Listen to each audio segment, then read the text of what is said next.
le ministère de libération que Dieu a donné à Robert Atsushi. Après mon retour de l'une de mes voyages missionnaires, j'ai intercédé pour une âme de mon église, et j'ai vu un de ces démons lancer une flèche de paralysie spirituelle contre sa vie chrétienne. Dans mes prières à Jésus pour cette vie, un ange est descendu du ciel et a mené une guerre contre le diable. Ce démon a essayé de résister, mais l'ange l'a frappé avec son épée de feu et un liquide noir est sorti de ce démon. Blessé, il s'est retiré en laissant cette femme en paix. Les pasteurs d'aujourd'hui ne prient pas pour leurs troupeaux, j'intercède pour le faible mouton. Ceux qui sont forts iront au champ de bataille avec moi. Jésus m'a montré un réservoir rempli d'une substance jaune comme de l'huile. J'ai demandé, qu'est-ce que c'est? Le Seigneur a dit, c'est le vaisseau d'onction qui est réservé à tous ceux qui sont sans huile dans leur lampe. Le voile est déchiré, ils ont accès à ma présence. Dites-leur de chercher cette huile. J'ai eu une autre vision avec des serpents démons. Ils avaient une grande langue aux deux extrémités. Leur but est d'utiliser les langues des chrétiens pour créer des divisions, des disputes, des calomnies, parler du mal de leur prochain, persécuter, parler des paroles profanes et immorales, des paroles sexuelles et des obscénités. Lorsque je suis allé visiter des églises dans d'autres pays, quand j'étais dans la mission en cette période pendant un mois, j'ai dit aux gens de prier et de ne pas s'arrêter. Je leur ai demandé d'intercéder pour moi dans mes missions, et quand j'ai finalement retourné à l'église, je suis entré en prière, et j'ai eu la vision d'un jeune homme de mon église qui a participé aux prières de mon église. Il priait chez lui tous les jours. Sa famille est composée de chrétiens d'une autre église qui ne suivent pas la sainte doctrine. La famille du jeune homme l'a pourchassé en le traitant de fou et de fanatique. Les démons ont insisté pour renverser le ministère de ce jeune homme en utilisant même ses parents. Il n'a pas pu résister à la pression de la famille et s'est détourné. S'il résistait, les démons le fuiraient. Je me souviens d'un ouvrier de mon église, après que j'ai intercédé pour elle, l'ange du Seigneur s'est battu pour sa vie, faisant fuir le démon. Aujourd'hui elle est ferme et prie fort chez elle. Un autre diable a déchiré sa maison pour la empêcher de prier, mais ses prières a brûlé le démon qui a sauté hors de sa maison. Ce démon était armé spirituellement, mais il n'avait pas la force de la détruire. Cette ouvrière est dans la sainteté et la flamme de l'amour est allumée dans son cœur. Elle aime Jésus et a tout renoncé pour lui. Regardez son rapport. Mon nom est Evic et je suis devenu ouvrier dans l'église du pasteur Robert. Lors de ma première visite, une femme a commencé à parler en langue pendant 5 minutes. Elle a passé un message du ciel, mais personne n'a compris jusqu'à ce que le pasteur Robert traduise les messages dans notre langue. Le message qu'il a traduit était magnifique et impressionnant. À ce moment-là, j'ai décidé de me rassembler chez le pasteur Robert. J'ai commencé à beaucoup prier, et j'ai eu une vision dans laquelle j'observais une légion de démons,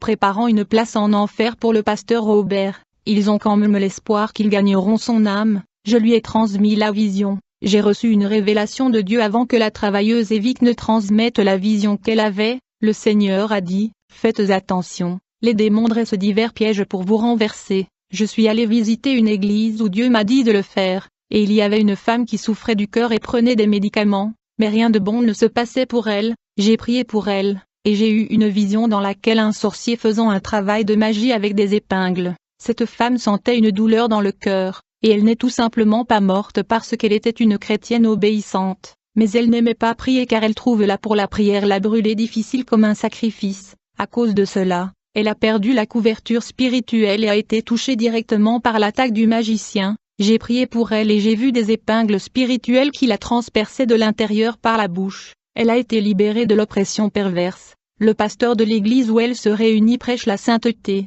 mais le peuple ne voulait pas quitter le péché. Il a dit que les membres ont dit qu'ils n'avaient pas assez de force pour abandonner le péché. Il m'a invité à faire une campagne de libération dans son église. J'ai accepté de faire, mais pour la gloire de Dieu, pas la mienne. Je ne veux pas utiliser les dons que Dieu m'a donnés pour usurper sa gloire. Je ne veux pas être divinisé parce que je ne suis qu'un pot usagé entre les mains du potier. Le premier jour de la campagne, j'ai prié avec force. J'ai vu des démons cachés à l'intérieur des gens. Ils ne voulaient pas se manifester, mais ils ne résistaient pas au feu du Saint-Esprit. Ils ont été forcés de manifester et de révéler leurs plans. Le deuxième jour de la campagne, j'ai vu plusieurs anges à côté des ouvriers. Ils étaient assis à côté de ses frères. Quand je suis descendu de l'autel et que j'ai approché ces anges, j'ai ressenti une fausse onction émanant de ces êtres.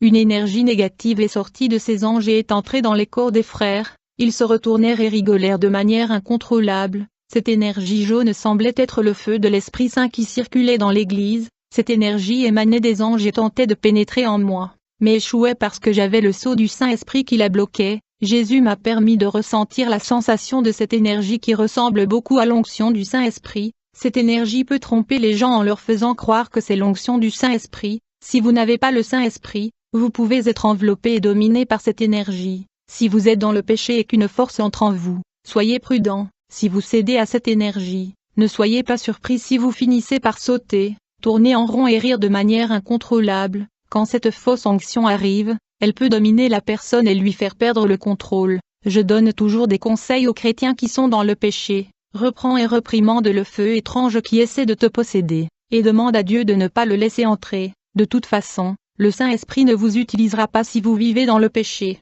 D'abord, il vous faut vous repentir, et ensuite vous allez subir un processus de libération, purification et transformation que j'ai traversé. Plus vous êtes dans le péché, plus votre libération sera lente. Si vous êtes dans le péché et pensez que le Saint-Esprit veut vous utiliser, arrêtez, c'est hors de propos. Vous pouvez être en danger parce que c'est un diable de tromperie qui veut vous utiliser. Ces démons savaient que j'allais mener une campagne dans l'église, alors ils sont venus déguisés en anges. Ils se sont transfigurés en anges de lumière et ont réussi à me tromper parce que je les voyais comme des anges. Ils ont trompé mon don de vision en créant une fausse illusion d'optique, mais mon don de discernement était capable de différencier l'énergie qui provenait de leur corps. Ceux qui ont expérimenté l'onction du Saint-Esprit savent régulièrement que celle-ci est unique et sans égale, même s'il s'agit d'une imitation d'onction. Un chrétien perspicace et expérimenté sera capable de faire la différence car il connaît l'onction originelle de Dieu, qui possède une essence sans égale. Je suis comme une épouse qui a épousé Dieu. Je connais le contact de mon mari et j'estime qu'il est différent des autres contacts. Je connais aussi sa présence, et je peux distinguer son onction d'un faux, parce que chaque jour, je le prie et je sens cette onction de Dieu. En voyant ces faux anges à côté des frères, j'ai levé la main vers eux et non vers le peuple, et j'ai dit à ces faux anges qui étaient des démons, cela ne sert à rien si vous vous déguisez en ange de Dieu. Ils n'ont pas résisté à l'autorité que Dieu m'a donnée. Soudainement, j'ai vu que les coquilles extérieures qui les avaient camouflés commençaient à se détacher de corps de ces faux anges, et leur véritable identité avait été révélée. Ces coquilles qui sont tombées de leur corps étaient leur déguisement. Je pouvais voir que ces faux anges étaient laids et moches, ressemblant à des monstres que les gens regardent dans les films d'horreur. Ils étaient fâchés que leurs vraies apparences aient été révélées. Ils ne voulaient pas être vus. Comme j'ai le don de la vue spirituelle, les démons ont su qu'ils seraient vus dans le monde des esprits. Et pour me tromper, ils sont venus déguisés en anges de lumière pour cacher leur véritable nature de mes visions. S'il n'y avait pas eu ma vision spirituelle et mon discernement, je n'aurais jamais su que ces anges sont vraiment des démons. Pendant un moment, ils m'ont trompé. Grâce au don de discernement des esprits, j'ai pu connaître la source de ce pouvoir. J'ai chassé ces 8 démons qui ont essayé de me tromper. Ils trompaient depuis longtemps les gens de cette église. Ils sont terribles. Ne sous-estimez pas leur force. Ô Église, cette Église avait quelqu'un avec le don de discernement et elle était favorisée à cette époque. C'est à cela que sert ce don. Dans le combat spirituel, les démons adoptent une tactique rusée et usent de leur ruse pour tromper même ceux qui sont très spirituels et qui appartiennent à Dieu. Ils se camouflent en déguisement pour pénétrer dans les territoires chrétiens. Les élus ne sont pas exempts de tromperie. Il est nécessaire d'être rempli de l'huile du Saint-Esprit et de la température spirituelle ardente, pour que ces démons trompeurs fuient de la maison de prière. Notre sœur Agnès, une employée de l'Église, qui est la vase le plus utilisé dans cette Église, a aussi le don de la vision spirituelle.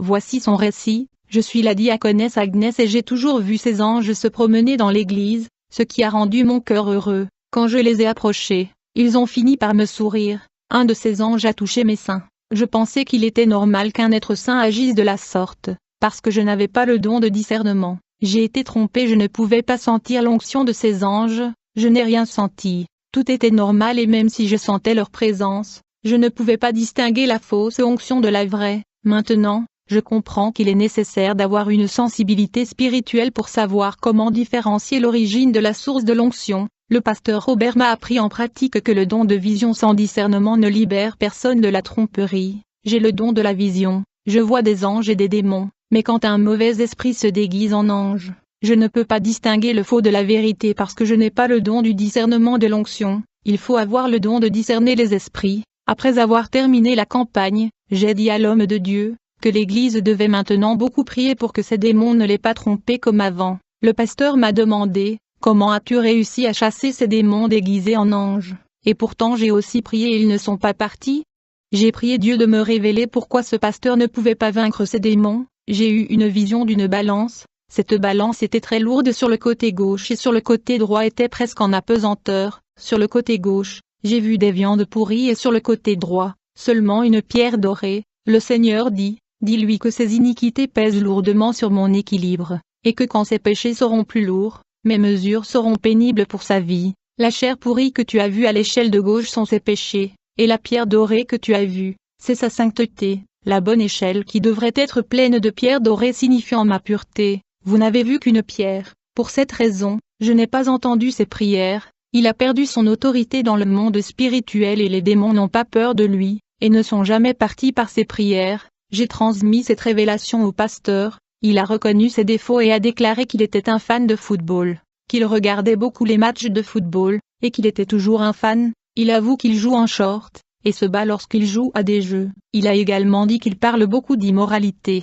Il s'est repenti et a prié Dieu pour le pardon et a dit qu'il renoncerait à tous ses péchés. Je suis allé prêcher la parole près de chez moi dans une église. Ce pasteur prêche la vérité, mais son église n'a pas obéi à la parole. Quand je suis entré dans son église, j'ai vu que les oreilles des frères avaient des cires de chewing-gum, les oreilles étaient fermées avec des cires noires. Jésus m'a révélé que les démons avaient fermé l'oreille parce que c'est une église qui aime louer, mais n'aime pas prier. Quoique ce pasteur ait prêché, la parole irait dans leur oreille gauche et sortirait par sa droite. J'ai prié, et ces cires ont fondu et sont tombées de leurs oreilles. Le pasteur a dit que pour la première fois, ils entendaient la parole qui sortait de sa bouche. Ils étaient attentifs à la prédication.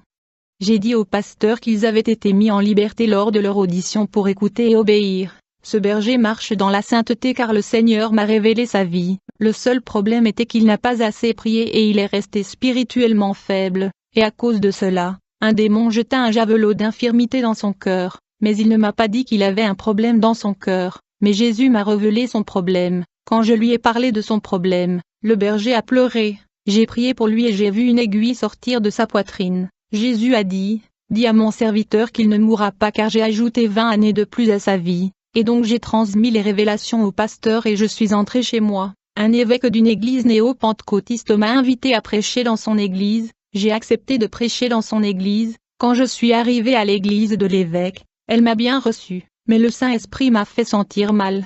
Cette femme portait une robe sexy montrant la forme de son corps et portant un rouge à lèvres. J'ai prêché dans l'église et à la fin du service, l'évêque chassait les démons. Elle a crié à haute voix et s'est magnifiée par son autorité. Elle a marché avec classe, montrant ses hauts talons, et avec son cou plein de jolis colliers de perles. Cela prouve qu'elle vivait de l'argent de l'église. J'ai remercié cette femme de m'avoir invité à prêcher à son église. Le Saint-Esprit m'a fait pleurer quand j'ai vu la situation de cet évêque et comment elle était trompée. Et je ne veux pas juger cette femme qui m'a donné l'honneur de prêcher dans son église. J'ai vu les démons se moquer d'elle et ne pas quitter les personnes pour lesquelles elle avait prié lorsqu'elle les avait expulsées.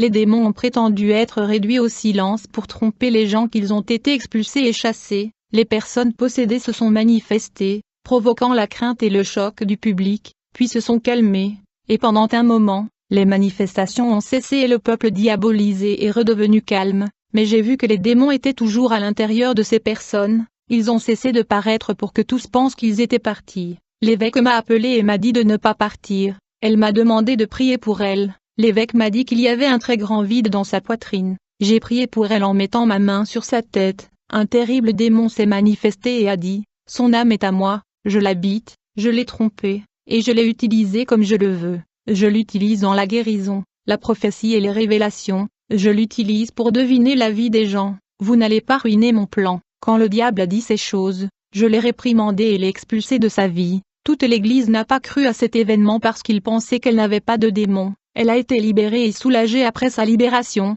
Je lui ai dit, tu chassais des démons qui ne laissaient jamais les gens diaboliser. Tu ne pouvais pas les libérer, car toi-même, tu n'étais pas libre. Jésus m'a révélé toute la vie de cette femme. Elle a regardé des films pornographiques pour apprendre certaines choses parce qu'elle voulait faire plaisir à son mari. Elle a commis des actes sexuels abominables, se comportant comme une prostituée, en respectant toutes les positions sexuelles pour lesquelles les femmes illicites étaient programmées. Je lui ai donné la révélation. L'évêque a avoué qu'elle avait fait tout cela et elle était désolée, elle a pleuré et a dit qu'elle ne pratiquerait plus ses péchés. Ensuite, j'ai prié pour les personnes pour lesquelles l'évêque avait prié, et j'ai chassé ces démons qui prétendaient être partis. L'évêque s'est rendu compte qu'elle n'avait jamais chassé ces démons et qu'elle avait été trompée. Je voyais dans ses yeux une échelle spirituelle qui aveuglait cette femme depuis 15 ans. Puis je suis entré spirituellement fatigué par la guerre. Mon corps est devenu fatigué. J'ai eu une vision avec les démons de froideur spirituelle mettant des obstacles et des barrières dans les églises saintes. Les pasteurs sérieux qui ouvrent des églises pour faire le travail de Dieu sont en difficulté. Ils ferment les églises parce que les démons ne permettent pas aux gens de s'y rassembler. Ils découragent les gens de ne pas se rassembler dans des églises de doctrine sérieuse, mais de laisser les gens aller dans des églises de prospérité. Les églises de la voie sont pleines mais celles du chemin étroit sont vides. Pourquoi cela est-il ainsi? Les démons de froideur spirituelle empêchent les gens de rester dans les églises saintes, et beaucoup ferment parce qu'ils n'ont pas assez de dîmes et d'offrandes pour soutenir le travail. Mais seules les églises ouvertes à Dieu continueront de l'être car elles continueront à mener un combat spirituel. Ceux qui ont été ouverts sans la direction du Saint-Esprit, même s'ils prêchaient la sainteté, finiront par fermer parce qu'ils ne mènent pas assez de combats spirituels contre les démons assignés à leur encontre. La paix de Jésus à toutes les églises qui m'entendent. Que la grâce du Saint-Esprit se répande dans toutes les vies qui m'écoutent. Amen. J'ai une exhortation à adresser les pasteurs qui ont bien commencé le travail et qui laissent le péché. Certains d'entre vous ne donnent pas position à ce que Dieu a préparé et formé pour le travail, mais donnent du travail à ceux qui vous idolâtrent.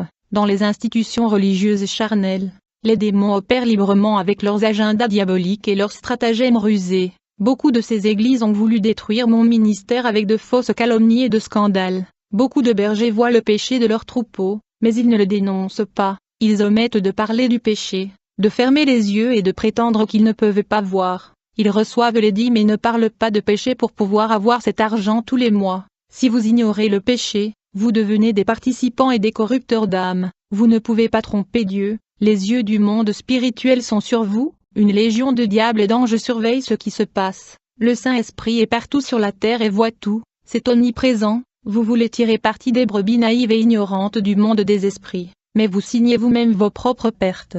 Les pasteurs qui détestent la convoitise creusent leur tombeau en enfer lorsqu'ils prennent possession de ce qui n'est pas à eux et permettent au péché de régner. Dans leur congrégation, vous permettez aux pécheurs de prêcher à l'autel. Ils financent les faux prophètes avec l'argent du peuple qui prêche dans leurs églises. Ils financent les faux chanteurs avec les offrandes de la maison de Dieu. Les faux lévites bénéficient grandement des comptes bancaires des églises. Vos bergers donnent des emplois aux ouvriers dans le péché et ne sont pas qualifiés par Dieu, tout en méprisant ceux qui sont formés et qualifiés par Dieu. Vous ne gardez pas la doctrine pure et non souillée et vous corrompez la connaissance de la vérité en enseignant des mensonges. Vous facilitez l'entrée de fausses doctrines dans l'Église, vous apportez des nouvelles d'un évangile illusoire et sans épines, vous ne pratiquez pas la vraie doctrine. Alors vous péchez et offensez la sainteté de Dieu. Vous avez été appelés à obéir à Dieu et à enseigner aux brebis la vraie doctrine. Combien d'entre vous font travailler les ouvriers pour vous, pas pour Dieu? En tant que pasteur, vous n'avez servi que vos intérêts égoïstes dans les œuvres et non les intérêts du propriétaire de l'œuvre, qui est Jésus. Beaucoup d'entre vous n'ont pas été oints comme des bergers élevés par Dieu. Vous n'êtes pas autorisés à fonder des églises sans recevoir la formation de Dieu. Si vous ne vivez pas pour endoctriner les âmes dans des vérités pures et non souillées de la parole de Dieu, vous devrez faire face à de graves conséquences. Lorsque vous vous présenterez devant le Seigneur Jésus et que vous ne pourrez pas sauver votre troupeau, Jésus dira ceci, « Je ne vous ai pas envoyé église ouverte, vous vouliez assumer la responsabilité de ces âmes, maintenant, je demanderai le sang de leurs âmes entre les mains. » Jésus m'a révélé plusieurs églises qui n'enseignent pas le chemin de la vérité, ce sont des églises célèbres devenues riches en millionnaires. Certains sont très anciens et ont commencé par prêcher avec ferveur le véritable et saint évangile. Au cours des dernières années, ils ont commencé à être corrompus par des doctrines menteuses. Les anciennes églises servaient Dieu et gagnaient beaucoup d'âmes. Les gens qui sont morts dans les temps anciens quand on leur a appris la vérité sont au paradis. Ces mêmes églises contribuent maintenant au royaume des ténèbres. Combien meurent-ils après avoir menti et descendu en enfer? D'autres églises ont été fondées sur des mensonges, des hérésies et de fausses doctrines par leurs faux fondateurs. Ces églises ont envoyé de nombreux membres en enfer pendant plusieurs années. Toutes ces églises sont dans le mensonge et ne prêchent pas la correction et la sainteté. Certains fondateurs de ces églises qui ont prêché les plaisirs de la chair sont déjà en enfer. Tout le mal que ces bergers ont fait est consigné dans le livre de condamnation qui sera utilisé contre eux. Le jour, la date, l'heure, le mois, l'année et le lieu où ils ont pratiqué leurs abominations sont marqués. Jésus ne m'a pas permis de prononcer le nom de ces églises qui figurent sur la liste des confessions reprochées par lui. Combien de personnes ont déjà perdu leur vie éternelle et leur récompense à cause des faux enseignements de ces bergers? Beaucoup d'âmes sont endoctrinées dans de fausses doctrines et perdent les couronnes de la vie éternelle. J'avais la vision que leurs âmes sont sombres et leurs vêtements tachés. Quelle âme sera délivrée d'une bouche qui ne dit pas la vérité? Ces pasteurs n'ont aucune compétence dans le travail, n'ont pas reçu l'autorité de Jésus et ne sont pas leurs serviteurs légitimes. Combien de jeunes meurent d'avance pour ne pas avoir été libérés et délivrés du péché et de l'esclavage? Beaucoup de jeunes sont possédés par les démons des jeux. Jeunes gens, repentez-vous de vos péchés et Dieu annulera votre condamnation et abrogera la sentence éternelle qui vous est reprochée. Travailleurs, Dieu dit, ayez la courtoisie, la bonne volonté et soyez vigilants et consacrés à l'œuvre de Dieu, soyez saints, ne pas maltraiter les malfaiteurs et ne pas offenser les âmes même si elles sont viles et abominables, ne traitez pas l'œuvre de Dieu comme une affaire légère, ne l'abandonnez pas et ne négligez pas de vous en occuper, apprenez à discipliner votre corps en doctrine, le travail que Jésus a acheté avec son sang, les pasteurs ne doivent pas être négligents pour le détruire. Les anges supervisent toutes les églises saintes et fausses pour le jour du jugement. Tout est écrit dans un livre et rien ne passe inaperçu devant les yeux des anges. Ils notent tout ce qui est mauvais ou bon dans la maison de prière. Ils sont témoins de nos péchés et de notre sainteté. Eux et la présence du Saint-Esprit se détournent lorsque nous péchons. Donc, vous devez faire attention à votre vie. L'ange voit tout ce que vous faites ou ce que vous faites bien ou mal à la maison ou au travail. Les démons accusateurs notent également les péchés. Si vous vivez sournoisement dans la prostitution, puis que vous prêchez et louez à l'église, l'ange et les démons vous surveillent, et dans le jugement dernier, ils témoigneront en tant que témoins de vos bonnes et de vos mauvaises actions. La parole punira les pasteurs qui utilisent des tactiques psychologiques pour tirer avantage des gens. La parole punira les voleurs des trésors de la maison de Dieu. Toute église qui se lève contre une sainte église subira des conséquences spirituelles. Dieu permettra aux légions de les opprimer de se repentir. Sachez qu'aucun péché ne passera inaperçu aux yeux de Dieu. Les couronnes de la vie éternelle seront enlevées à tous ceux qui se lèveront contre le travail sacré. Les noms seront rayés du livre de vie. Certains bergers sont morts en pratiquant le vol sans avoir eu le temps de se repentir. Autres bergers, Dieu a déjà habilité les démons moissonneurs à prendre leur âme. Il y a des péchés pervers que Dieu ne laisse pas continuer. Beaucoup de faux bergers ont touché les petits enfants de Dieu et vont en enfer. Le moment de reconnaître vos fautes et de vous sanctifier est maintenant. Pasteur, vous avez une chance de vous débarrasser de vos actes. Utilisez tout l'argent au profit des âmes et investissez dans l'œuvre de Dieu. Achetez des maisons pour ceux qui n'en ont pas et de la nourriture pour ceux qui en ont besoin. En recevant ces révélations, le Saint-Esprit a pleuré en moi. Je pouvais ressentir la même douleur qu'il ressent. C'est quelque chose de terrible qui brise de l'intérieur des personnes vraies et saintes. C'est inexplicable. Je ne peux pas décrire la douleur. C'est si profond et fort. Les bergers envoient des âmes en enfer et le Saint-Esprit agira en le voyant se produire. L'œuvre de Dieu est en train d'être détruite par les faux bergers. Combien de champs de moutons sont manquants?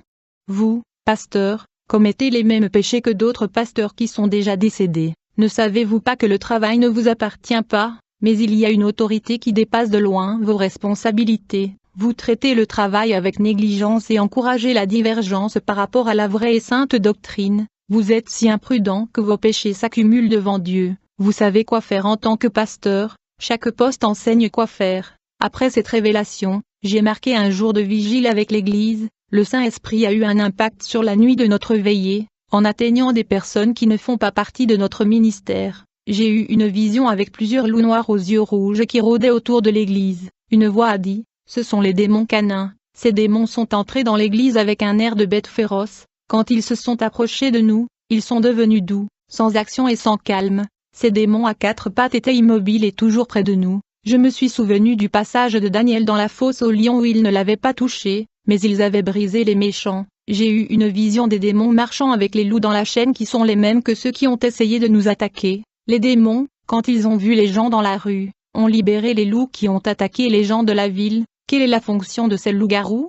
Ces démons loups-garous sautent sur la gorge des gens pour les tuer en étouffant. De nombreuses personnes meurent des suites d'un arrêt cardiaque ou respiratoire, ainsi que d'un accident vasculaire cérébral. Leurs griffes acérées tuent les gens lorsque leurs ongles pénètrent dans le crâne ou étranglent le cœur de la poitrine. Ils attaquent la tête, le cœur et le cou. Une fois que le chrétien aura quitté la foi en s'éloignant du sentier de la vérité, les démons auront la force de récolter sa vie. Cette nuit-là, les diaboliques loups ont fui notre église et beaucoup d'âmes faibles ont été renforcées. J'ai vu des morceaux de chair en décomposition sortant de leurs âmes. Ce sont des choses spirituelles, des forteresses maléfiques dans leur vie. Une voix a dit, ces âmes ont un cancer à l'intérieur, ce qui est pire qu'un cancer de la chair. Tout catholique qui a marché dans notre église, Dieu l'a honoré en lui donnant la délivrance et la bénédiction. Après cette veillée, l'onction nous a suivis partout où nous sommes allés. Les prisonniers et captifs emprisonnés ont été brisés, les laissant ainsi libres, hommes et femmes, dans notre église.